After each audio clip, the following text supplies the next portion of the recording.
Madam અત્યારે હું pregnant છું તો મારા સાસુ એવું કહે છે કે તારે ડબલ ખાવું જોઈએ, તો શું મારે ડબલ ખાવું જોઈએ? નાના જરાય એવું હોય નહીં. પ્રેગ્નન્સીમાં ડબલ ખાવું જોઈએ એવું ના હોય. પ્રેગ્નન્સીમાં આપણે જે રૂટીન જેટલી કેલેરી કન્ઝ્યુમ કરતા હોય એના કરતાં 300 જેટલી કેલેરી વધારે કન્ઝ્યુમ કરવાની હોય. એટલે તમારી અરાઉન્ડ દિવસની 2400 થી 2500 કિલો કેલેરી જેટલી થાય.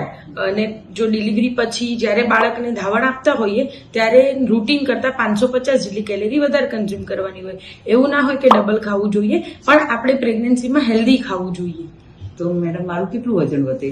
એટલે પ્રેગ્નન્સીમાં આમ જનરલી થ્રુઆઉટ પ્રેગ્નન્સી તમારું 11 થી 12 કિલો જેટલું વેઇટ ગેઇન થવું જોઈએ, આઈડિયલ વેઇટ ગેઇન. એમાં પહેલા ટ્રાઇમેસ્ટરમાં એકાદ કિલો આજુબાજુ, એના પછીના 2 ટ્રાઇમેસ્ટરમાં 5-5 કિલો જેટલું વેઇટ ગેઇન થાય.